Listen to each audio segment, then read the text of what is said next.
Hi guys, welcome to the Sentrama B2B Growth Lab podcast. This episode is all around mastering outbound calling. And we've got an exciting guest this week. So we've got one of our senior sales development representatives here at Sentrama, Dan, with us. Dan has forged a career in mastering outbound calling, I would say.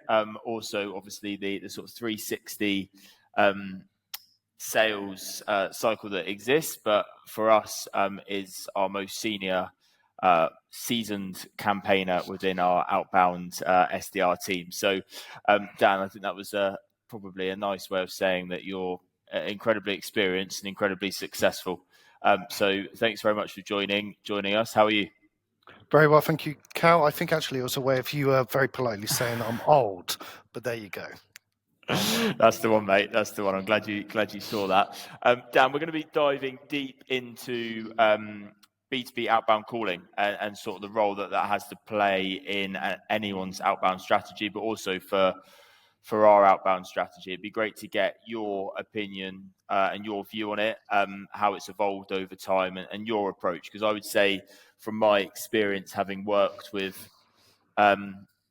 junior and senior sort of sales executives and people that have worked in sales for a varied amount of time, your approach is certainly slightly different to others. And I'll let you dive a little bit deeper into that. But it's to put it nicely, I think you certainly play the prospect. I think it's what we've discussed in the past, and focus on the prospect and that relationship over the product value or the client that we might be representing. So it'd be really interesting to get your perspective on that. So Dan, you've obviously been in sales for 15 years plus now. I'd be interested to hear from your perspective, and I'm sure the listeners would be the same. How has your approach evolved over time, and what does it look like in this current day and age, really? Well, for me, nothing really much changes because there's always going to be those key attributes that you look for when you're pitching someone, right? And key takeaways. And for me, it's always been the same permission-based opener that I've used, is tried and tested over, say, thousands, tens of thousands, probably hundreds of thousands of cold calls now, and that is to ask permission to pitch them, whether that's a simple hello, I'm only looking for 30 seconds, is that okay, through to which is now my tried and tested method, and it's the same opener each time.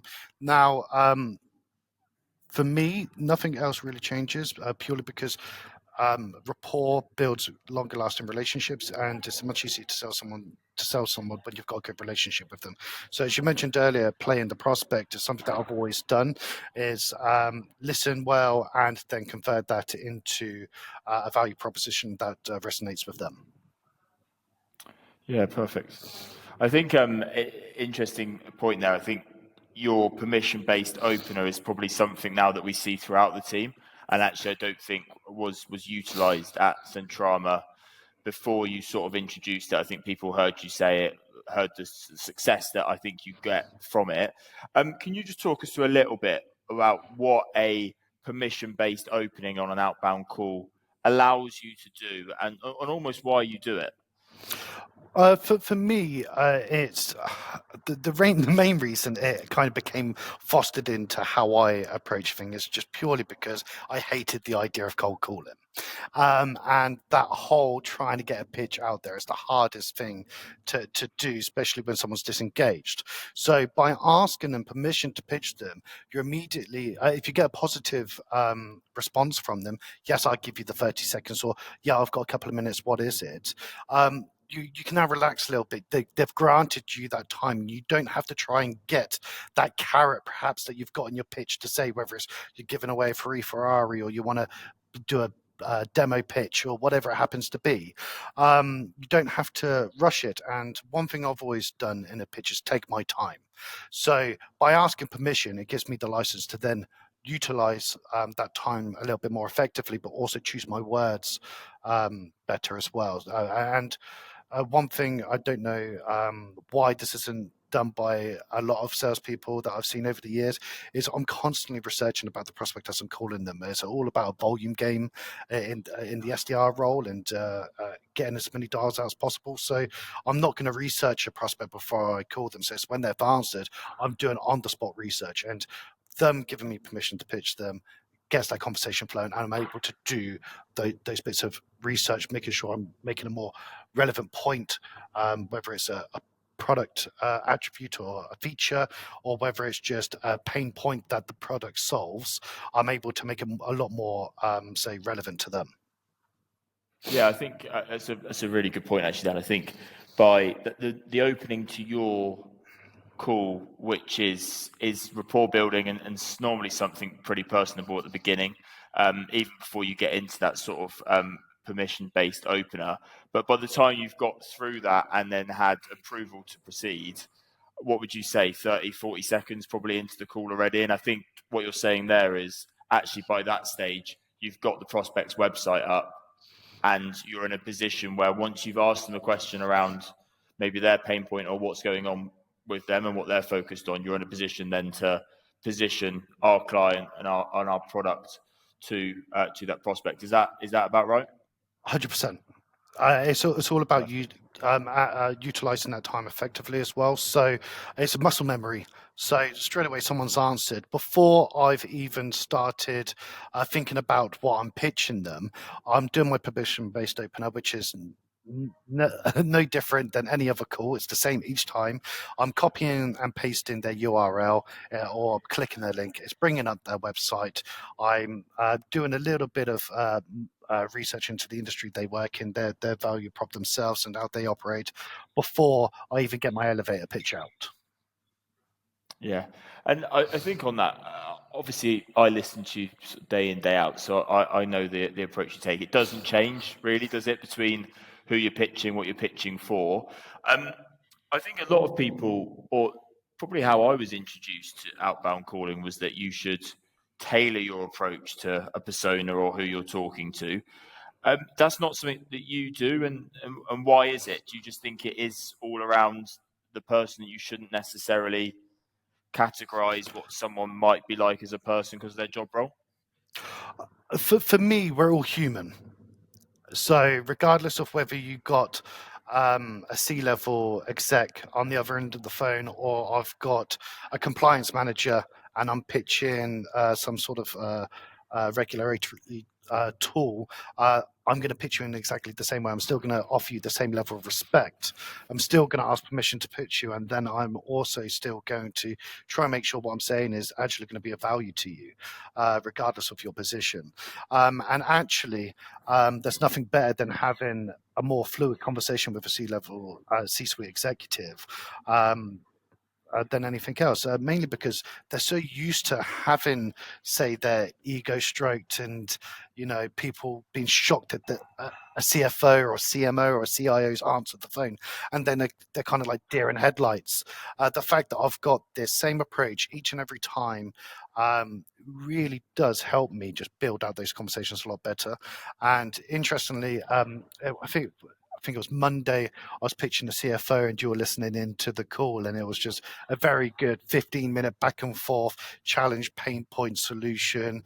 And, this is what I live and breathe, is having those, say, valuable conversations. And hey, you get a better kick out of a better looking opportunity as well, which is always quite nice.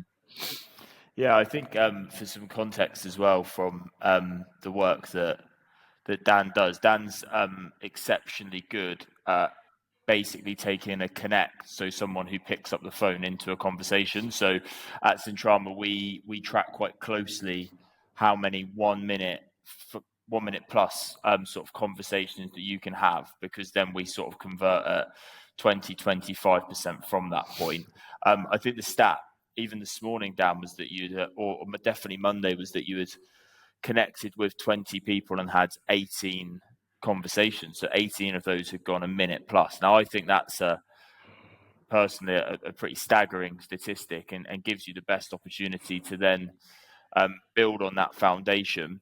Do do you sort of put that down to that consistency and approach and just knowing that you're really strong inside that first 30, 40 seconds? So no matter who's on the other end, you can repeat it and you're going to get into the conversation.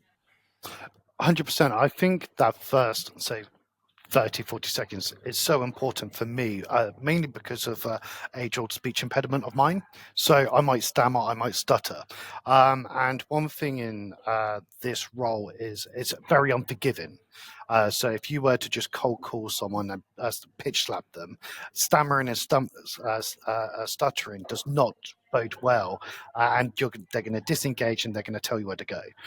Whereas asking that permission first, building a little bit of rapport, making them laugh with something cheeky or a particular way that I've delivered that first 30 seconds really does help me, and it makes them a little bit more, say, endearing towards who I am as a person as well, because I've already started building that personal relationship. And so when I'm there going, what's the word I'm looking for, or my words just won't come out, they're gonna give me that benefit, that give me the extra 5 seconds, whereas normally they would have just gone, okay, I can't be bothered with this anymore. So it certainly does help. Yeah, it's a really interesting point, actually, something that I didn't necessarily know about you, Dan, which is interesting. Is that something that you sort of overcome sort of within your childhood, or is that something that sales has helped you overcome in terms of the stutter and the stammer? It was something weirdly that just happened in my teen years. So I no idea where it came from. It just happened. And then I think it was for about a 6-month period, I couldn't really get my words out. And then I just trained myself against it. But there'd be times when I get a little bit excited or animated, and I'd just be there going, not getting my words out. So I kind of, I've even now, like I don't suffer with it on a day-to-day basis, but I know that 20 years on from that point, I still will find situations where it's going to be a challenge. So I kind of build everything around me to protect myself and allow myself to have those little lapses. It's almost like a Tourette's tick as such nowadays, but not. Yeah, so it's really. No, it's really interesting. Thanks for sharing that. I think I think it just shows you would never tell on a day-to-day basis, you say now. But again, that probably goes back to the repeatable nature of your approach and how much success that you see and the confidence that you have in it. I'd be interested, Dan, and to share with the guys that are listening today. You regularly talk to me and the team around having sort of 3 critical factors that set you up for success each day, and what you would like to have in front of you at your disposal. Sorry. Can you just talk me through those a little bit more, please, and share that with the guys on the call today? Yeah. So this has just stemmed from a need for a fast start in our industry here at Sentrama. It's most certainly needed. So a clear and defined ICP is always number one. Also, target demographic and the pain point that it that the product offering supports. And then outside of that, the third will always be the data to match the first 2. If I'm given those 3, if those 3 boxes are ticked, I can succeed. There's a few other things that I do behind the scenes with that, but for the most part, it's those 3 boxes. And I've got some new things that I've been rolling out recently here at Sentrama. We're a data first and digital first organization, so always looking for ways to have technology elevate us and help us be quicker and faster in our campaigns. And with you and I have been working recently on some ways to do that, especially when it comes to having as much success as possible on a outbound in a cold call. Yeah, I think just to put some context behind that. So Dan's done some really good work internally here. He sort of played it down a little bit, but built out this sort of outbound calling structure where it sort of implements various sort of techniques and has different approaches and structures, I guess, for different clients. And for us, a lot of it's around finding the right structure, the right technique, the right methodology for that client, for that product, for that prospect, depending on who we're focused on. Can you just talk to me, Dan, a little bit around, if we were talking sort of very technical language and methodology, what is it that your sort of favoured approach is when you're on the phone? Is there a methodology that you follow, or is it just a little bit of everything?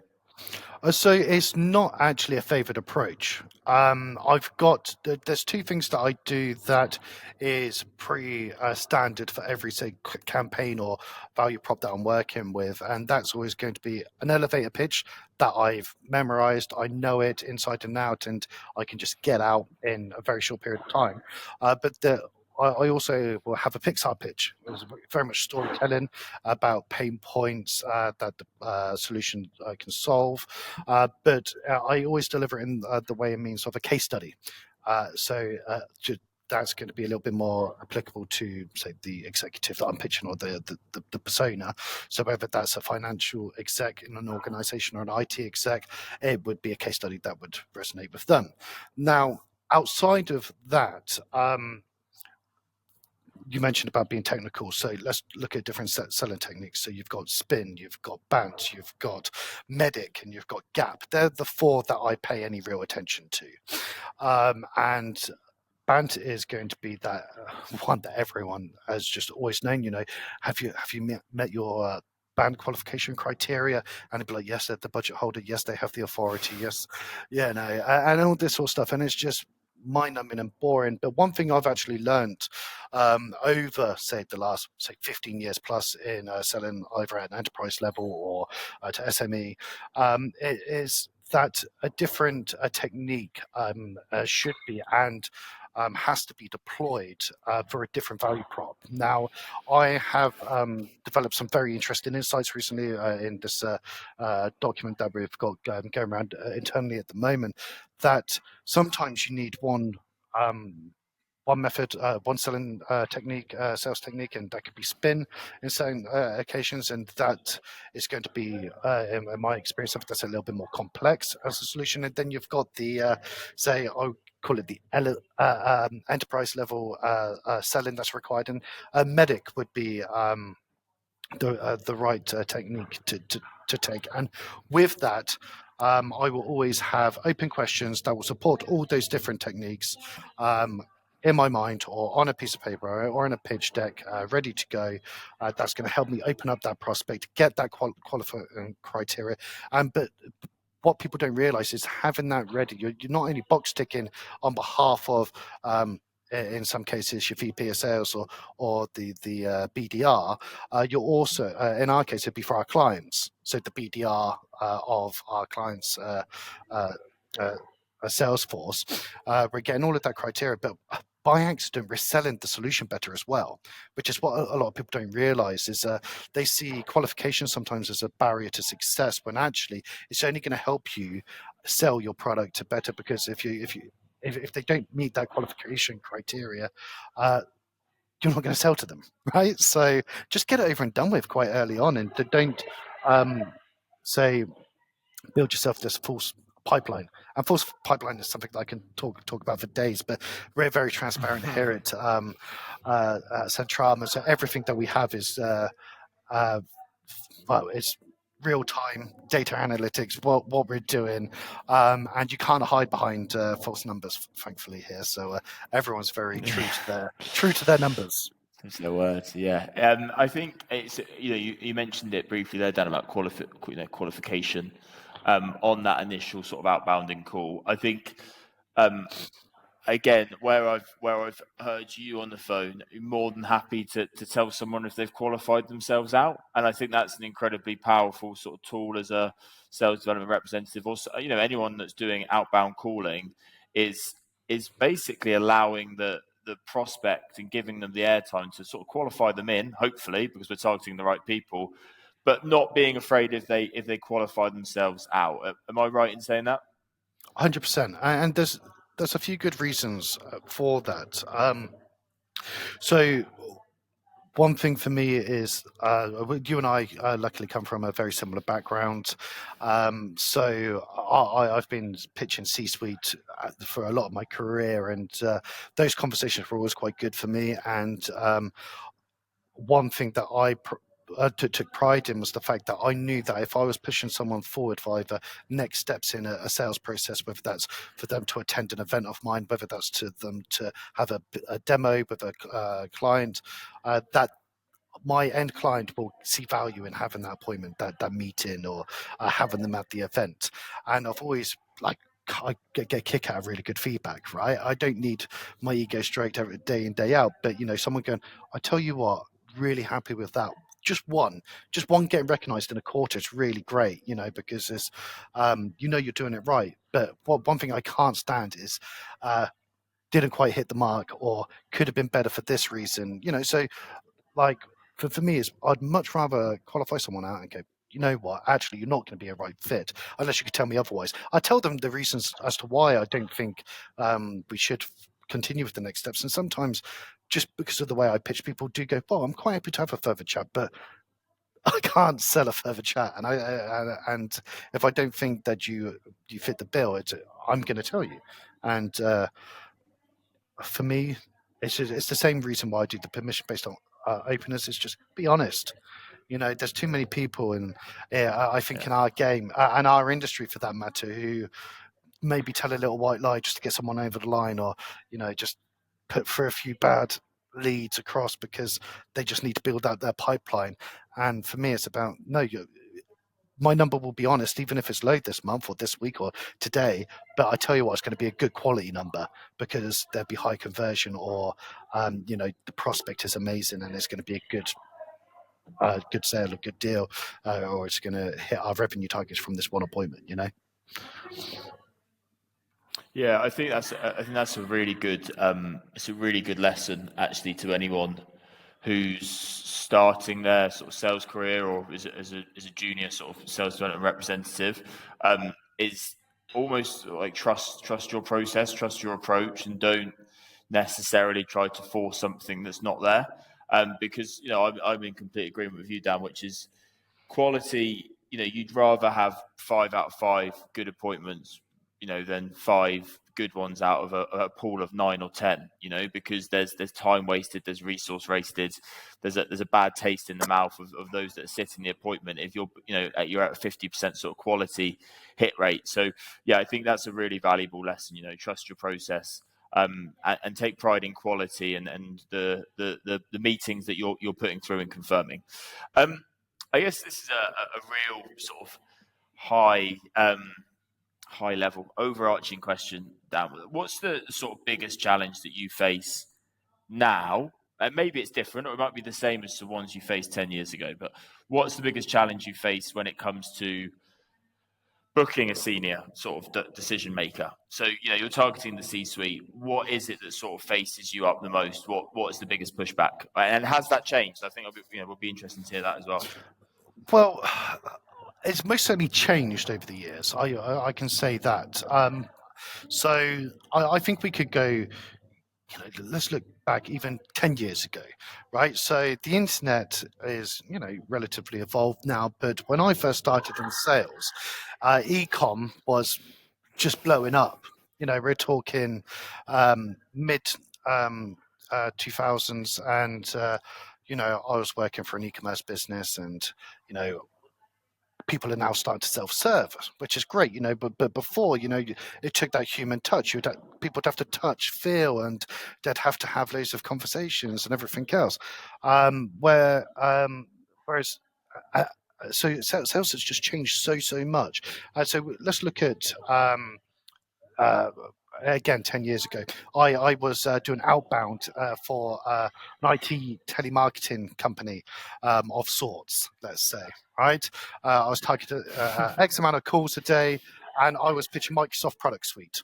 And I would do very well. I'd get appointments, I'd get meetings booked, and I'd do very well on behalf of the different products that I was pitching. But it was easier back then because people would go, oh yeah, I probably do need that. I'll have a chat, blah, blah, blah. People can self-serve now. And people and executives and senior executives, for that matter, pride themselves in learning. So they attend events regularly. They are doing their own research in their own time. They're always going for new qualifications, especially if you're looking at C-suite within IT security or information technology. We've also got if you're working for a enterprise level solution provider, your target demographics probably heard of you as well, and if they haven't reached out to you, it's because they don't need you right now. So, um, I suppose what I'm trying to say here, the biggest challenge is the fact that the sales say landscape has changed, and the way we do things has changed so much that you need to be different. And it's not about a product pitch anymore, and it's not about just trying to strike while the iron's hot. As much as all those things can still work and do work, because there's people that don't do my approach. It has to be about the relationship, and it has to be about you know uh, breaking that barrier of resistance when it comes to someone not wanting to take a cold call. So if you're able to do that and build the relationship, whatever objections you get thereafter are normally sincere, whereas a long time ago, they might not be so sincere. I'm not sure if that's a good answer to that question, Cal, but it's an answer of No, sorts. it's no, it is a good answer. I think it sort of takes me back to a sort of a previous place that I worked, where there was a mentality that I really liked, which was when when the conversation gets tougher or the market becomes more saturated or budgets start to get cut and there might be a bit of a downturn in the economy, people still want to spend, but they're just more careful of who they spend with. Hmm. So, like, the budget might have stayed the same, but they're just a little bit more cautious around who they spend with. And I think that sort of plays into the fact that the relationship building, conversational play that now exists within Outbound sort of supports that people are going to go with probably the person that they like over the phone instead of necessarily the product and the value proposition that you can get across within a 3-4 minute call. And I think that's a really sort of interesting point, and it resonates to what you were saying there, I think. Well, and the proof is in the pudding, right? We've got market leaders within every industry, but there is digital disruptors. There's companies out there that are scaling up faster than you can. They could ever have dreamt of when they came up with the initial idea, and there's a reason for that. It's because they're backed by really powerful solution or product, or, in my opinion, a really good sales team. And sales is always going to be one of the most important parts of any Big businesses. driver. If you can't get that revenue in, you're going nowhere. Yeah, yeah, no, I completely agree. Dan, a question that I think it would be really good to sort of hear from you on, and I would say some sort of junior and SDRs and people that are just starting their sales career would be interested to know. I've seen you have bad days, bad weeks, very, very few. I will put it out there, very few, but it never seems to bother you because there's a confidence in what you do. There's obviously a track record and where you've been super successful and continue to be.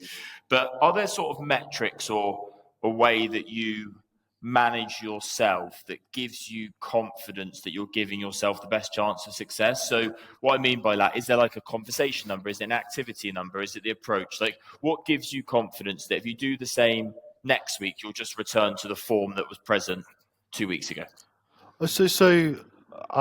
We've actually discussed this before, Cal, but I like the question. So, form will dip in and out for a number of different reasons, and sometimes it's to do nothing with you. It can literally just be timing. So we've just had August. August for me has just historically just been a very bad month, and the proof was in the pudding, right? We look at August compared to September. Polar opposites in regards to number achieved. But again, I was quite fortunate enough that my quality in August was still so high that I can kind of use that to my defense almost. But um, in short answer to your question, it is about the numbers, and this is one thing that anyone starting out in sales really does need to get to grips quite quickly.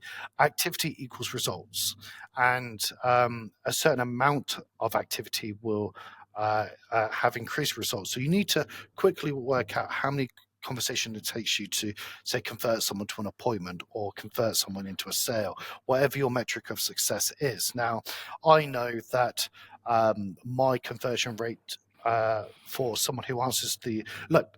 Just to preface this, if the 3 boxes are ticked, remember we've got a clearly defined value prop, a clearly defined ICP in regards to persona, and then data to match that. I have a 30% conversion rate if I speak to someone who fits that. Those 3 boxes being ticked. So I know that I only actually need to speak to 3 people on a good day, right? On a bad day, it might be 5. On a really bad day, it might be 10.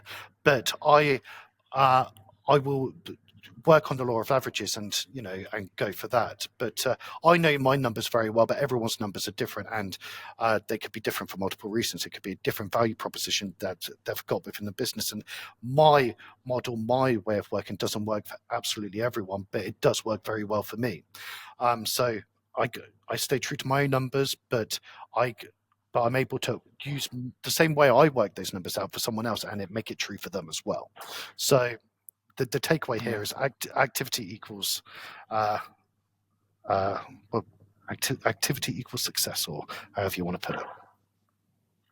Yeah, results. Yeah, no, I agree. Results. There we go. Yeah, I think I'm in complete agreement with that. I think from my point of view, listening to Dan there, and just to put into some context, I think he's that 30% conversion might seem high, but I think I'll go back to that ability to turn a connection into a conversation. And actually, if you're very good at that, and those 3 calls turn into conversations, then you've always got a good chance. And I think that comes back to the approach and the start of that call, the experience that sort of Dan holds, and actually a lot of our sort of senior sales development representatives hold within Sentrama. And hence the reason why we've gone down that model is really because you guys are just really good at getting into the conversation. And when you're into the conversation, you've always got a chance. But yeah, I will just echo what Dan said there. Know your numbers. It is different for different people. Some people might just need more opportunity to close good appointments. But then if that's the case, there's just that little bit of extra activity. You might have to work a little bit harder at certain parts of the day. But fundamentally, as you get more experience and you further develop your career in sales, you'll get to understand that number even more. Carol, just quickly on that as well. It's also we have to remember that I consider a conversation a person spoke to anyone that I speak to for longer than 1 minute, 60 seconds. So it's not the number of connects, I guess, the number of conversations I have. So it's going to be 3 people that I speak to for longer than 1 minute. So just so people aren't getting disillusioned with 3 people just hanging up the phone after 5 seconds, and then them going, "Oh, I should have had an appointment by now." You have to get your elevator pitch out. You have to build that first initial bit of rapport, and then mark yourself based on those. And one one thing that I used to do was mark myself on how many pitches I got out, not how many calls and everything else. Actually, mark yourself on how many people have you done your full pitch to. If you haven't done your full pitch, you can't count that against your number. So if you need to make more dials to get a full pitch out, do that and go for those small wins. I want to get out 3 pitches today. Great. Achieve that number first. Yeah, agreed. And I think you mentioned it there, Dan, and just to reiterate, I think so much of it is around being set up for success. You need a lot of things to fall in line and get the right data, as you said, the right briefing from the account management team that we have here at Sentrama, the right a demo from the client at times, a USP clearly defined, who we're targeting, is that correct? And yes, we go through a process of trying to understand that, and that's part of the sales process. And part of the advantage to outbound calling is actually understanding who you should be speaking to, because you can be sending out a lot of sort of digital activity on LinkedIn and email, and actually the feedback that you're getting isn't that valuable to who you then should be speaking to, or the message that you're taking to market. So I think, just to build on that point again, outbound calling delivers the right insight to then make future strategy even more successful and effective. And I think that's something to certainly keep in mind. Dan, that's actually all we've got time for today. So thank you very much for joining us. It's been really insightful. I'm sure we're going to do something pretty similar next week or the week after, and we might get another one of the senior SDRs on board as well to have a bit of a bit more of a conversation around approaches, because I know it's different for different people. Of course. And certainly within our team, we have got those different approaches. And although a lot of them have adopted your intro, how that then progresses through is certainly quite different. So look forward to having you back onto the podcast, and thanks for joining, mate. Cheers, Cal.